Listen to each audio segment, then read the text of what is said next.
Don't forget to subscribe, like, hit that bell button. And I decided to go a little bit ahead on the live. It's a special one that I'm doing for October, the scary month. And I've got some ideas and suggestions that maybe you might be interested in knowing. You may not. It may be completely off topic and you're not interested. But this is some things that you can actually do, and it helps with things in your community.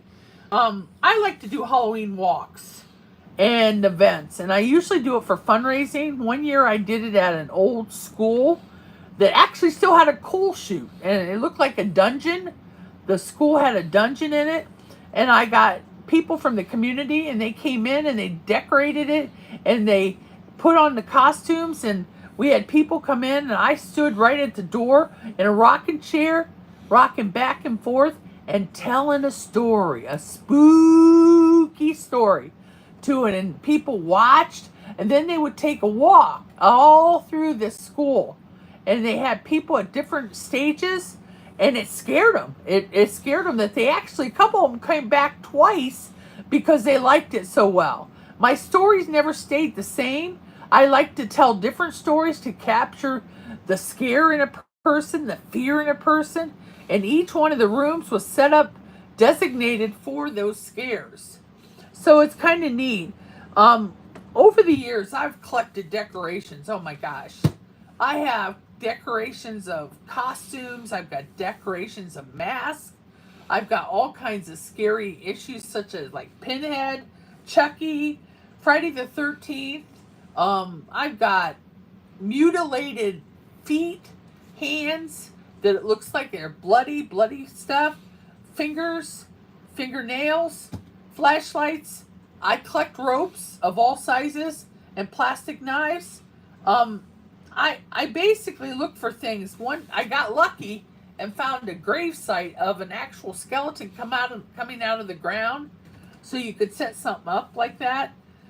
Storytelling. You always tell your story to fit your crowd. What's your topic about, It's Mom? called Halloween scares, Halloween fun.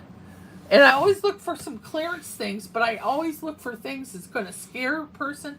You don't want to scare someone that's really young unless you have something real easy that it's not going to scare them forever. But if it's the older they are, the more scare you need. You need to tell your story so that it really catches.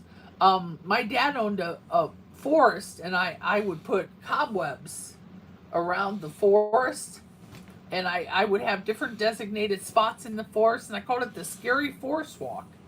A pumpkin patch, lots of pumpkins. You can get pumpkins that are smiley, happy, and then you get some gory pumpkins.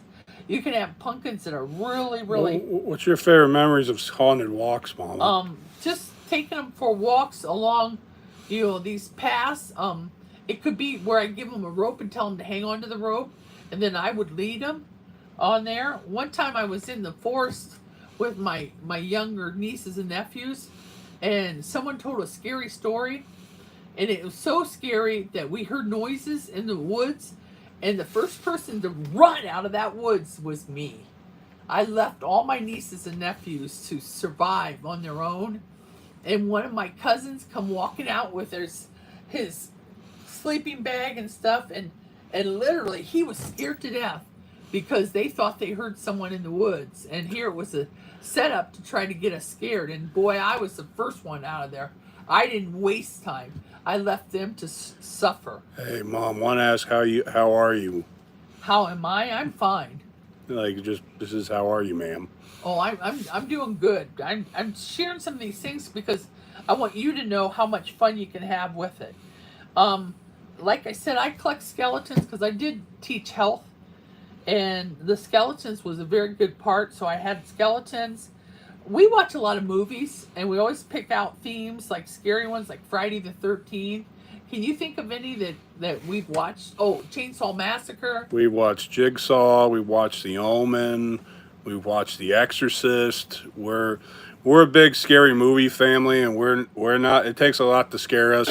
And like if you watched my mom's series on the Mansfield Reformatory, we actually have been on the paranormal walks over at the old prison in Mansfield, Ohio. So we've been to some of those scary places before, and if you have any other ideas, make sure you drop a like and a comment on this live, and you never know, you might see us at that place in the future. And you mentioned the Ohio State Reformatory. My dad worked over there, and an inmate made us a coffin, and inside the coffin was a guy laying in there. It was a rubber guy that they made, and it said this is where he was going to end up if he didn't get out of this prison. And it was a coffin. I used that as a display.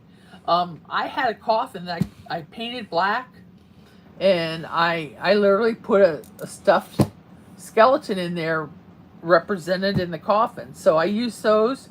Cobwebs were good, and I actually got some rats, plastic rats and all kinds of rats and mice, and then I got spiders, big huge spiders that we would hang up. And then when trick or treat came, a lot of the kids would want to see these things, so I wanted them to see what they are. And one time I actually put my son outside of my house when I was handing candy out, and he hid himself until they came to the door, and then all of a sudden he went, ah! And scared these kids so bad that they didn't know what they were doing, and they're Someone said hi, Mom. hi, how are you? Do you like scaring people, Mom? Yeah. How good are you in making scary stories? I think I'm pretty good. I'm actually one of the better ones. I will let you know I buy a lot of candy to hand out, and the extra candy when I was a teacher was really helpful because I use them for rewards in my classroom, and many of them would come to my house, and believe it or not, some older kids would come, and I'd see two duplicates. They'd share masks, and they didn't know Mrs. Reed saw them changing their mask, and then they'd get extra candy from me. But I never changed it. I would purchase the candy, and then after Halloween was over, the handouts would be at school, and I would give to the soldiers. With my husband being a Army veteran, we'd go up to the Army hospitals and Army places, and we'd give candy bags to the soldiers so that they could have something from the Halloween.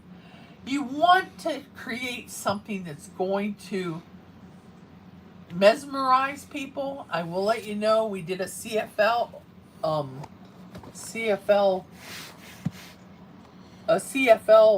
fundraiser, and the thing is with this, they needed money to go to the nationals, and when I did it, the money that was raised actually went to there, and I think we made a couple, 2,000 or 3,000 on that, which helped them, especially since things are costly. Would I recommend doing a Halloween? Yeah, you want to do this. Start saving your stuff, put them in big boxes, put the word Halloween on it, pull them out, change them. You don't have to use the same pinhead mask. You could change it to something else. You see what I'm saying?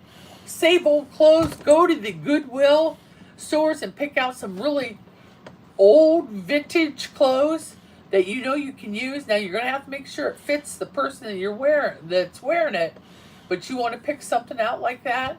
You know, I can't recommend you going out and buying an old car and putting it somewhere and using that on your walk, because that would be expensive. But use stuff that you can store away each year and then add to it. The more you get, the better the scare will be. And the big thing you want is you want to have fun doing this. You want to be able to, you know, just memorize it, mesmerize it. We watch so many scary shows that I can't watch them if I'm too scared. I have to have people around me, because it does scare me at times. So To quote a movie, what's your favorite scary movie? my favorite scary movie, I would say, would be probably Friday the 13th, Why? because he keeps coming back. He never dies. And, you know, they may cut it up, you know. The Halloween's H2Os are good. I always feel bad because for some reason that guy cannot die. And people will shoot him, people will stab him, people will cut off his head. And it never fails. He comes back alive. And the sad part is, Jamie Lee Curtis is always the one that she's worried about. You know, she tries to protect her son in the show, and believe it or not, her son gets into problems with that. So movies are good Halloween starters. Do you think from in the past until now, do you think, Like I said, bada bing, bada boom. bada bing, bada boom. We'll talk to you later. See ya.